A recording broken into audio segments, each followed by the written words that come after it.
வணக்கம். மாநில செய்திகள் வாசிப்பவர் முகமது.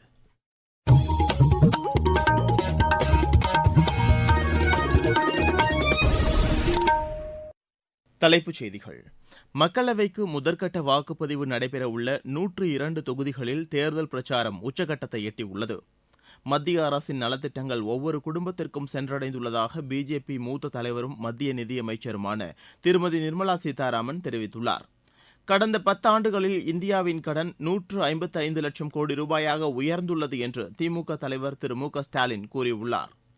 தமிழகத்தில் திமுக ஆட்சியில் அத்தியாவசிய பொருட்களின் விலை கடுமையாக உயர்ந்துள்ளதாக அஇஅதிமுக பொதுச் செயலாளர் திரு எடப்பாடி பழனிசாமி குற்றம் சாட்டியுள்ளார். தமிழ் புத்தாண்டு இன்று உற்சாகத்துடன் கொண்டாடப்படுகிறது. ஐபிஎல் கிரிக்கெட் போட்டியில் ராஜஸ்தான் அணி 3 விக்கெட் வித்தியாசத்தில் பஞ்சாப் அணியை வென்றது. இனி விரிவான செய்திகள். மக்களவைக்கு முதற்கட்ட வாக்குப்பதிவு நடைபெறவுள்ள 17 மாநிலங்கள் மற்றும் 4 யூனியன் பிரதேசங்களுக்கு உட்பட்ட 102 தொகுதிகளில் தேர்தல் பிரச்சாரம் உச்சகட்டத்தை எட்டியுள்ளது.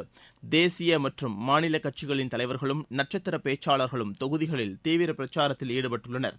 வேட்பாளர்கள் வாகனங்களில் சென்று வாக்காளர்களை சந்தித்து ஆதரவு திரட்டி வருகின்றனர்.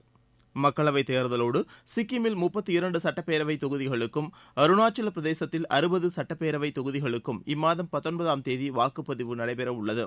அந்த தொகுதிகளிலும் தேர்தல் பிரச்சாரம் உச்சகட்டத்தை எட்டியுள்ளது. பிஜேபி தலைவர் திரு ஜே பி நட்டா நேற்று நாகாலாந்தில் தேர்தல் பிரச்சாரத்தில் ஈடுபட்டார். கிழக்கு நோக்கிய கொள்கை என்பது வடகிழக்கு மாநிலங்களோடு கட்டுப்படுத்தப்பட்டுள்ளது அல்ல என்றும் அது இம்மாநிலங்களை தெற்காசியா மற்றும் கிழக்காசியாவுக்கான நுழைவு வாயிலாக மாற்றும் என்றும் அவர் தெரிவித்தார்.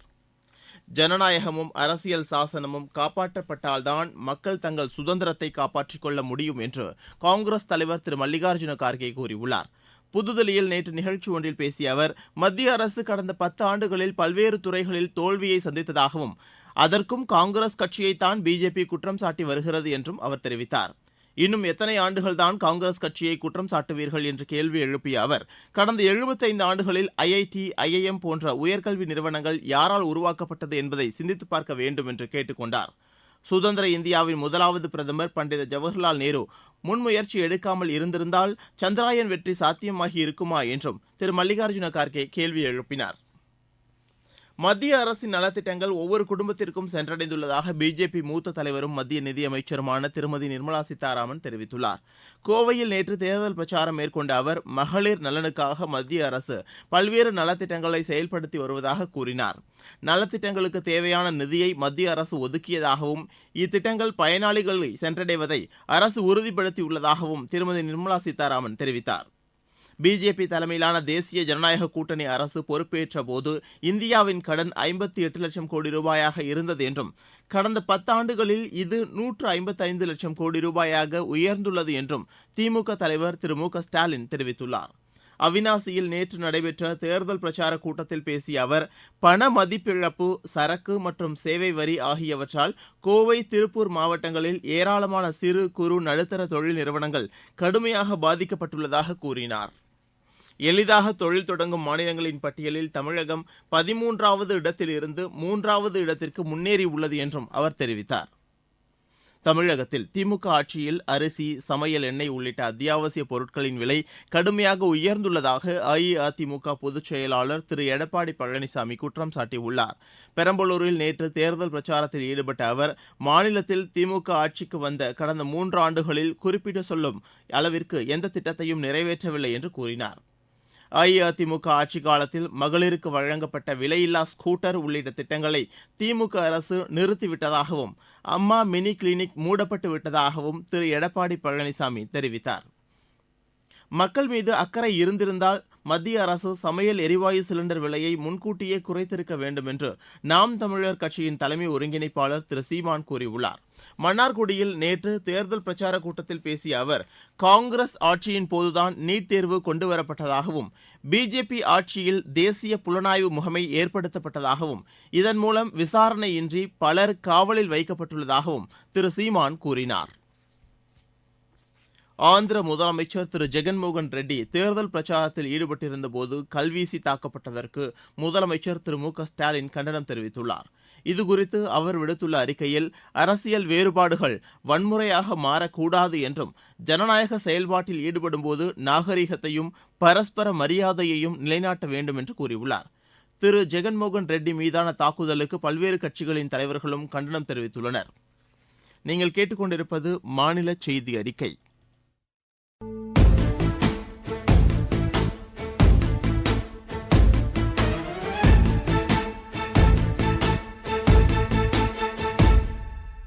உரிமை கீதம் முழங்கிடு, நீ உலகம் போற்ற எழுந்திடு, உன் கைவிரல் தீட்டும் காவியம் ஒன்றை வரைந்திடு.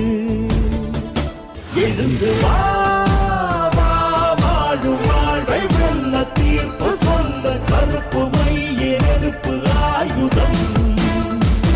திறந்து வா, ஒரு வாக்கு கூட விடுபடாமல் காக்கும் மக்கள் நாட்டின் பெருமிதம்.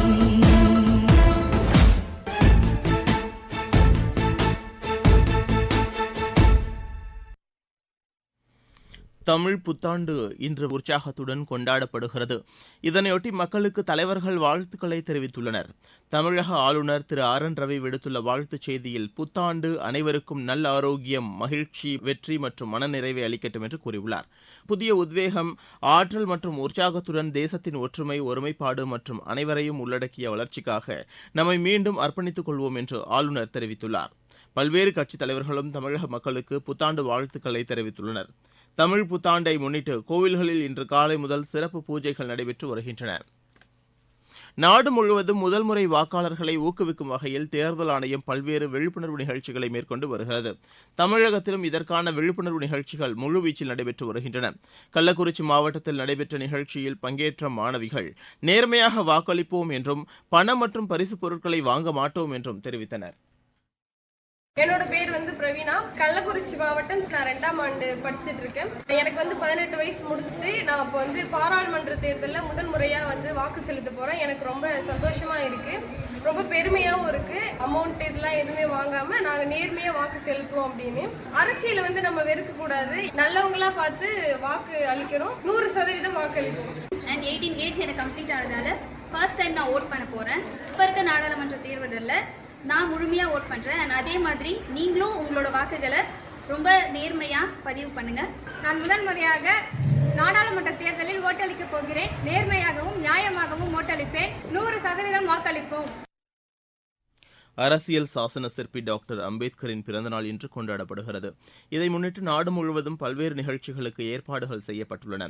சென்னை துறைமுக பொறுப்புக் கழக வாயிலில் உள்ள அண்ணல் அம்பேத்கர் சிலைக்கு மாநில அரசின் சார்பில் மாலை அணிவித்து மரியாதை செலுத்தப்பட உள்ளது. அம்பேத்கர் பிறந்தநாளை முன்னிட்டு குடியரசுத் தலைவர் திருமதி திரௌபதி முர்மு வாழ்த்து தெரிவித்துள்ளார். சட்ட வல்லுநர், கல்வியாளர், பொருளாதார நிபுணர், சமூக சீர்திருத்தவாதி மற்றும் அரசியல் தலைவர் என நாட்டிற்கும் சமூகத்திற்கும் சிறப்பான பங்களிப்பை பாபா சாஹேப் அம்பேத்கர் செய்துள்ளதாக குடியரசுத் தலைவர் வெளியிட்டுள்ள செய்தியில் குறிப்பிட்டுள்ளார்.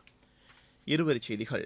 சிரியாவில் ஈரான் தூதரக அலுவலகம் மீது இஸ்ரேல் தாக்குதல் நடத்தியதை அடுத்து அந்நாட்டின் மீது ஈரான் ஏராளமான ஏவுகணைகள் மற்றும் ட்ரோன்களை கொண்டு தாக்குதல் நடத்தியது.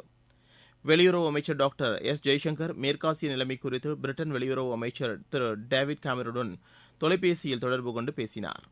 ஜம்மு காஷ்மீரின் டோடா மாவட்டத்தில் ஏற்பட்ட சாலை விபத்தில் 5 பேர் உயிரிழந்தனர், 4 பேர் காயமடைந்தனர். கோடை வெயிலை சமாளிக்கும் வகையில் மதுரை ரயில்வே கோட்டத்திற்குட்பட்ட ரயில் நிலையங்களில் ரயில் பயணிகளுக்கு குடிநீர் வழங்க சிறப்பு ஏற்பாடுகள் செய்யப்பட்டுள்ளன. சென்னையில் வாக்குச்சாவடி பணியாளர்களுக்கு அளிக்கப்பட்டு வரும் 2ஆம் கட்ட பயிற்சி வகுப்பினை மாவட்ட தேர்தல் அதிகாரி திரு ராதாகிருஷ்ணன் நேற்று ஆய்வு செய்தார். விளையாட்டுச் செய்தி. ஐபிஎல் கிரிக்கெட் போட்டியில் ராஜஸ்தான் அணி 3 விக்கெட் வித்தியாசத்தில் பஞ்சாப் அணியை வென்றது. முதலில் விளையாடிய பஞ்சாப் அணி நிர்ணயிக்கப்பட்ட 20 ஓவரில் 8 விக்கெட் இழப்புக்கு 147 ரன் எடுத்தது. 148 ரன் எடுத்தால் வெற்றி என்ற இலக்குடன் பின்னர் விளையாடிய ராஜஸ்தான் அணி ஒரு பந்து மீதமிருக்கையில் 7 விக்கெட் இழப்புக்கு 152 ரன் எடுத்து வெற்றி பெற்றது. இன்று கொல்கத்தாவில் நடைபெறவுள்ள ஆட்டத்தில் லக்னோ கொல்கத்தா அணியை சந்திக்கிறது. இந்த ஆட்டம் மாலை மணி 3:30க்கு தொடங்க உள்ளது. மீண்டும் தலைப்புச் செய்திகள். மக்களவைக்கு முதற்கட்ட வாக்குப்பதிவு நடைபெறவுள்ள 102 தொகுதிகளில் தேர்தல் பிரச்சாரம் உச்சக்கட்டத்தை எட்டியுள்ளது. மத்திய அரசின் நலத்திட்டங்கள் ஒவ்வொரு குடும்பத்திற்கும் சென்றடைந்துள்ளதாக பிஜேபி மூத்த தலைவரும் மத்திய நிதியமைச்சருமான திருமதி நிர்மலா சீதாராமன் தெரிவித்துள்ளார். கடந்த 10 ஆண்டுகளில் இந்தியாவின் கடன் 155 லட்சம் கோடி ரூபாயாக உயர்ந்துள்ளது என்று திமுக தலைவர் திரு மு க ஸ்டாலின் கூறியுள்ளார். தமிழ் புத்தாண்டு இன்று உற்சாகத்துடன் கொண்டாடப்படுகிறது. ஐபிஎல் கிரிக்கெட் போட்டியில் ராஜஸ்தான் அணி 3 விக்கெட் வித்தியாசத்தில் பஞ்சாப் அணியை வென்றது. இத்துடன் செய்தி அறிக்கை நிறைவு பெற்றது.